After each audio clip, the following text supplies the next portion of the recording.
Há uma curiosidade que talvez você não saiba. Um filósofo e matemático chamado Leibniz definiu música assim. A música é um exercício de aritmética secreto.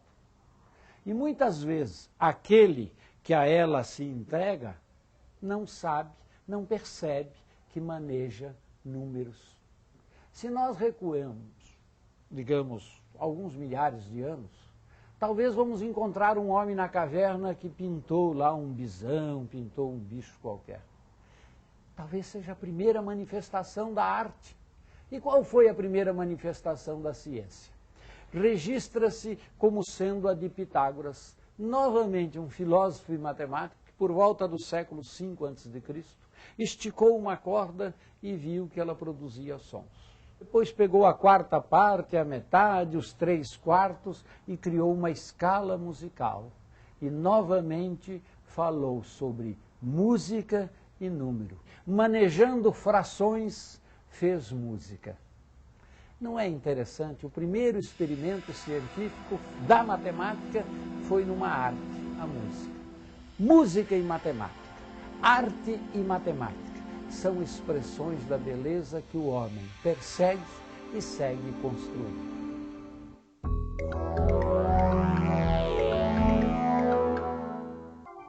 A música é, sem dúvida nenhuma, a arte mais popular do planeta.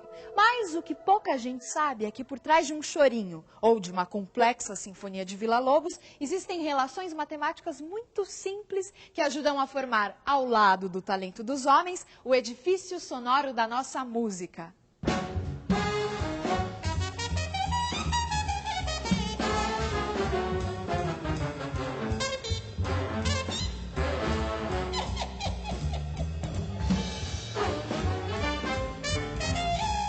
Well, music is math because you're counting all the time, right? 1, 2, 3, 4, 2, 2, 3, 4, or 1, 2, 3, 2, 3, 3, or 1, 2, 3, 4, 5, 1, 2, 3, 4, 5, 1, 2, 3, 4, 5.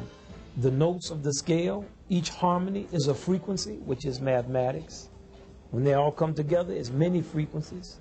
The overtone series, each note has many notes above it, all mathematical formulas.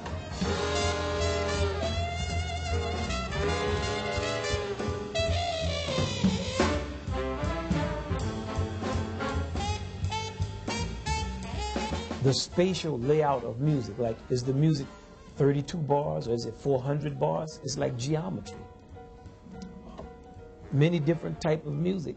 When you talk about a groove, like the samba groove, many different rhythms against one another. It's like math. Each rhythm represents a number and how the numbers interlock.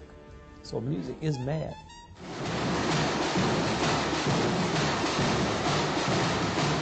A diferença da bateria para a batucada são padrões. E conforme a execução desses padrões, você muda todo o conteúdo da bateria.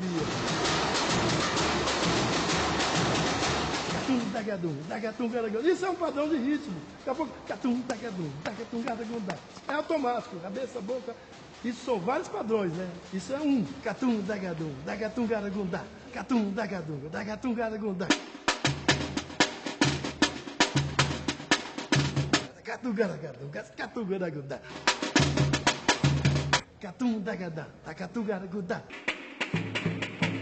A batucada é infinita.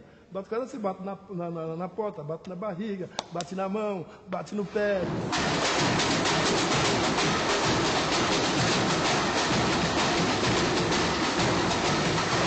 Uma boa dança, um bom conjunto acaba ajudando tudo, né? A função da bateria ela é essencial. Se não, é a mesma coisa que fazer um baile sem orquestra, né? Todo mundo surdo. Samba era o nome que se dava às festas que os negros realizavam no Rio de Janeiro no início do século XX. A escravidão tinha acabado há menos de 30 anos. E assim como o candomblé, suas manifestações religiosas, a música samba também era proibida. Madame diz que a raça não melhora, que a vida piora por causa do samba. Madame diz que o samba tem pecado, que o samba, coitado, devia acabar. Não é de hoje que músicas rítmicas como o samba, que excitam os nossos sentidos e mexem com as nossas emoções, são perseguidas. Essa história começa há muito tempo, lá na Grécia Antiga. O filósofo e matemático Pitágoras imaginou que as 7 esferas, os planetas que giravam como se pensava na época ao redor da Terra, produziam a música das esferas. Essa música não poderia ser ouvida pelos humanos simplesmente porque ela era a própria música da vida, que nós ouvíamos desde o nascimento. Assim como um ferreiro deixa de ouvir o som da sua bigorna, não ouvíamos essa melodia celestial.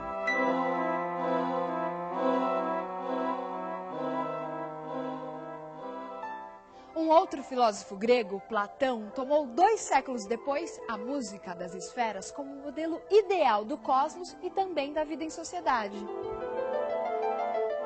Para ele, a música pode funcionar tanto como elemento de harmonia como de destruição, dependendo do gênero musical.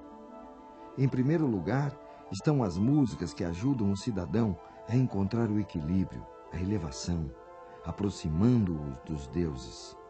É a música produzida pela lira, pela cítara. Todas as outras levam os homens à decadência, à degeneração, e os aproximam dos animais. São as músicas rítmicas, enfim, todas as músicas populares.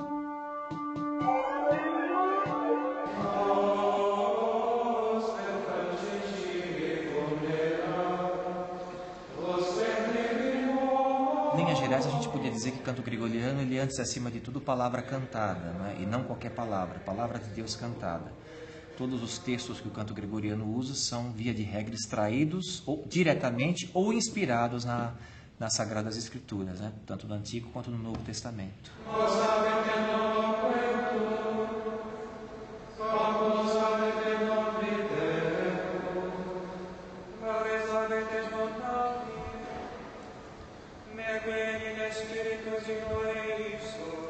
Você tem uma melodia única que é cantado igual por todas. Ela é cantada por todo mundo, né? Nós, por exemplo, nos nossos ofícios, nós cantamos a mesma coisa sempre, todos juntos, não é? E o ritmo do canto gregoriano, voltando à sua definição, que a palavra cantada é dada pela palavra, né? Nós podemos rezar de diversas maneiras, né? Podemos fazer orações mentais, né? Podemos ler as orações pura e simplesmente, ou podemos cantar essas orações, não é?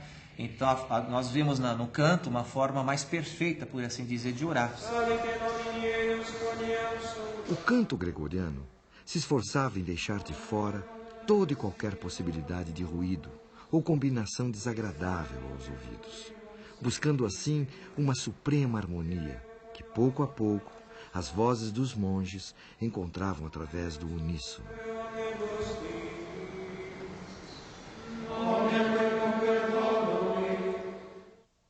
A descoberta das relações matemáticas entre os sons nos explicam que notas ou intervalos são esses que reconhecemos como ruídos. Todo som é, na verdade, uma onda sonora que se propaga no ar em uma determinada frequência, uma pulsação. Dá uma olhada.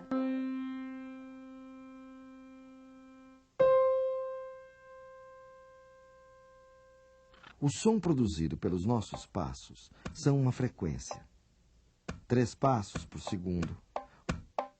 4 passos por segundo, 5 passos por segundo e assim por diante.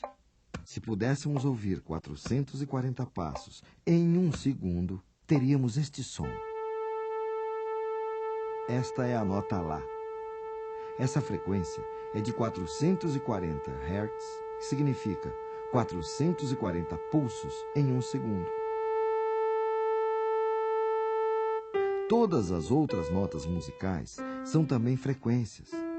Quando tocamos 2 desses sons juntos, estamos, na verdade, combinando frequências distintas. Neste caso, temos 2 notas Dó, uma mais grave e outra mais aguda. Vamos reduzir as frequências igualmente de maneira que possamos ouvir as pulsações como passos. Para cada passo deste Dó, 2 passos deste outro.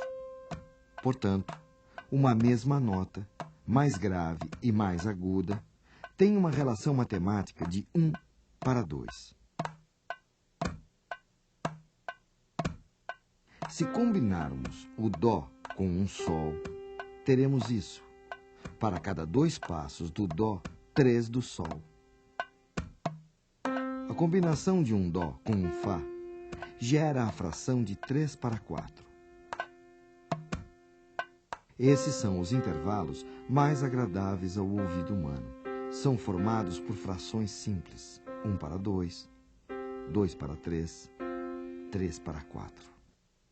Agora, veja só esta combinação. Um Fá com um Si. Uma grande confusão, não é mesmo? Um intervalo de 32 para 45. Elas começam juntas e só vão se encontrar depois de 32 passos do Fá e 45 do Si. Vejam vocês que por trás dessas combinações menos ou mais agradáveis aos ouvidos, existem frações numéricas justamente mais ou menos complexas.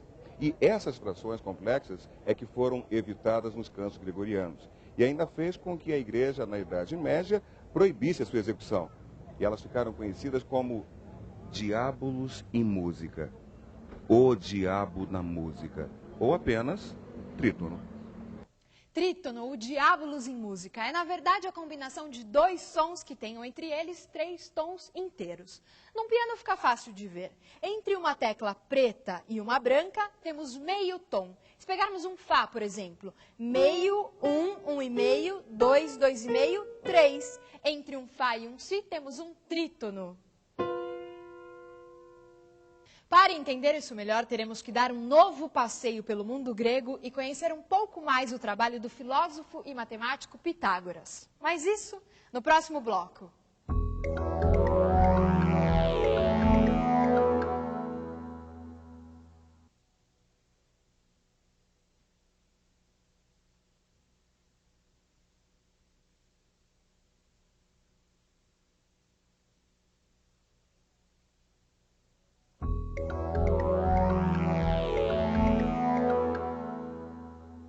Foi com o instrumento de uma só corda, o monocórdio, que Pitágoras realizou suas experiências. Provavelmente uma das primeiras tentativas de organizar e compreender o espectro sonoro no Ocidente, lá na Grécia Antiga, mais de 500 anos antes do nascimento de Cristo. Pitágoras percebeu que o som produzido por uma corda esticada e pela sua metade eram reconhecidos pelos nossos ouvidos como sendo o mesmo som, mais grave e mais agudo. É como se ele fosse produzido por um homem. Ou por uma mulher ou criança. Mas ao fazermos vibrar uma terça parte dessa corda, um novo som aparecia. Tocados simultaneamente, esses sons produziam uma agradável combinação ao ouvido humano. Dividindo sucessivamente essa corda em sua quarta parte, quinta, sexta e assim por diante, Pitágoras foi organizando matematicamente o espectro sonoro e encontrando as relações matemáticas existentes entre os sons das muitas escalas, das mais diversas regiões e épocas da civilização grega. Muito provavelmente foi partindo de um raciocínio semelhante que nasceram as escalas musicais em outras culturas. Se o som produzido por uma corda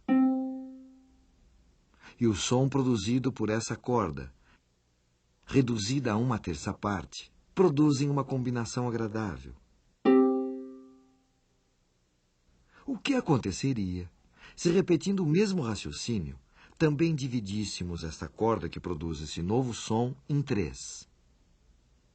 Um novo som surgirá, que combina perfeitamente com esse segundo e também com o primeiro. E foi provavelmente assim que há muitos séculos atrás, algum músico chinês, colecionando sons a partir das sucessivas divisões do som original, começou a criar uma escala musical, até que ele se deparasse com o 6º som produzido por essas sucessivas divisões.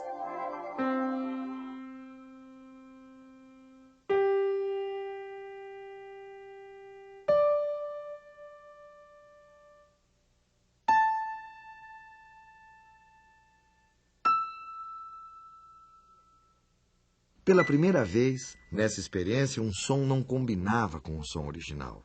Por sinal, eles até se pareciam excessivamente. o que fez com que o nosso chinês imaginário desse por concluído o trabalho e criasse uma escala com apenas os 5 primeiros sons, uma escala pentatônica. Nessa escala, todos os sons combinam entre si. Para experimentar isso, qualquer um de nós pode se sentar à frente de um piano e tocar somente as teclas pretas, que formam uma dessas escalas pentatônicas.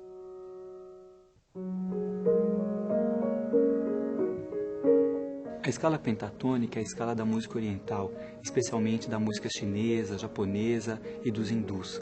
E é uma escala onde todos os tons têm uma relação matemática idêntica entre si. E isso provoca um sentimento de harmonia, de igualdade, que é um sentimento também da civilização chinesa, da arte chinesa como um todo.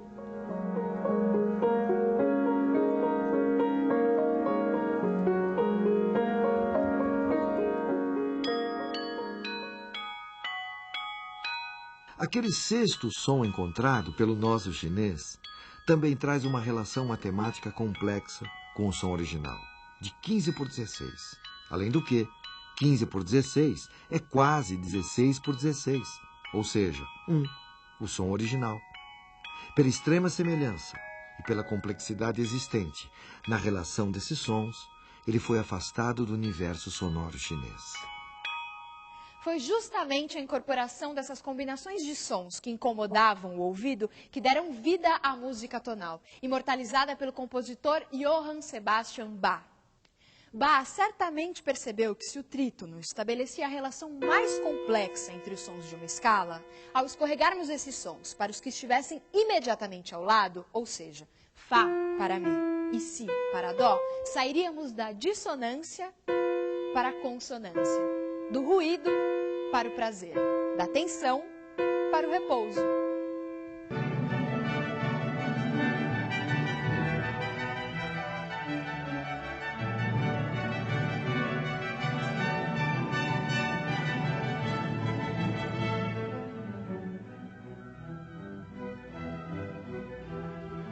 Bach, na prática, procurou unificar todos os conhecimentos que ele obteve a partir dos compositores franceses, italianos e dos alemães, gerando uma espécie de sistema lógico de composição.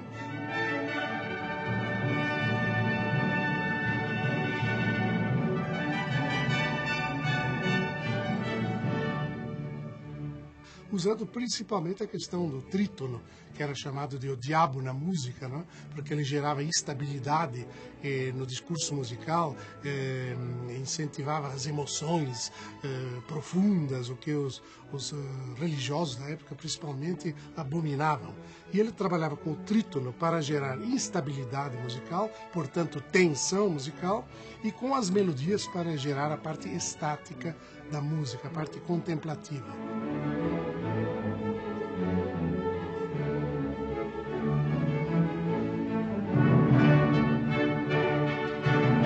Ele conseguiu realizar o sonho de todos os compositores de todos os tempos, encaminhar a música para uma organicidade tal que em nosso tempo Villa-Lobos viria a dizer que ele não havia apenas produzido a melhor música de um país ou de um tempo, mas ele havia descoberto os segredos da linguagem universal, cósmica da música.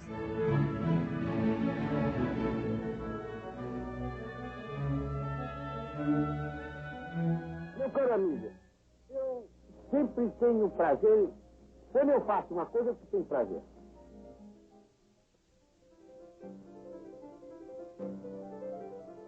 O fascínio de Villa-Lobos, pela obra de Bach, nasceu quando o ainda menino estudante de violoncelo foi apresentado às músicas do Cravo Bem Temperado. Anos mais tarde, Villa compõe as suas Baquianas Brasileiras, que teve a obra de Bach ao mesmo tempo como fonte de inspiração e alvo de homenagem.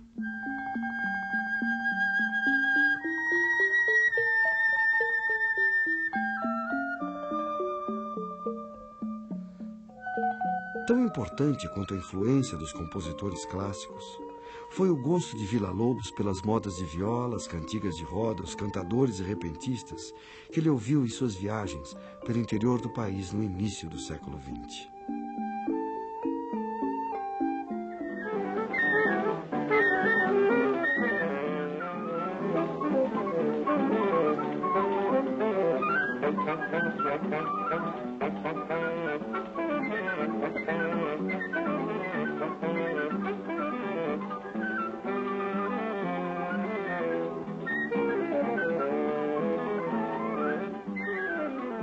Villa-Lobos se inspirou também na música praticada nas ruas e praças do Rio de Janeiro, compostas e executadas pelos chorões, músicos populares que tocavam nos bares ou em festas da cidade.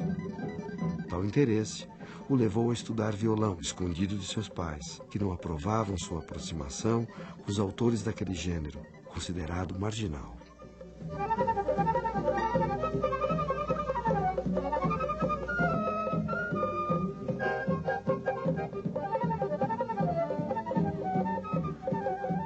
Villa-Lobos imortalizou e elevou o choro à categoria dos grandes gêneros da música mundial, ao compor um ciclo de 14 obras intitulado Choros. São uma nova forma musical, onde aquela música urbana se mescla a modernas técnicas de composição erudita.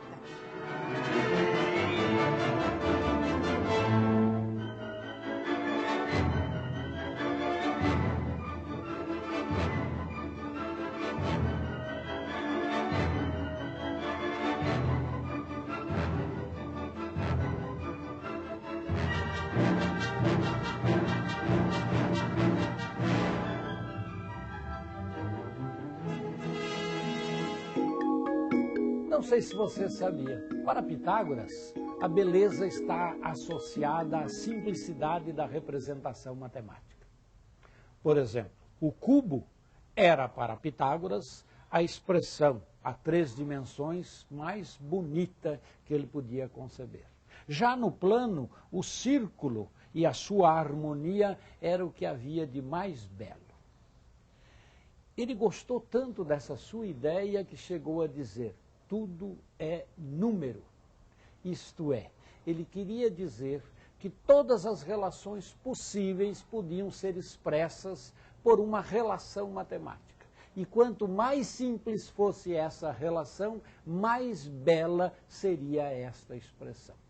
Realmente, se nós olharmos bem as relações em diversas ciências, elas são tão mais belas quando a expressão matemática que as exprime é simples, singela, objetiva, fácil de entender.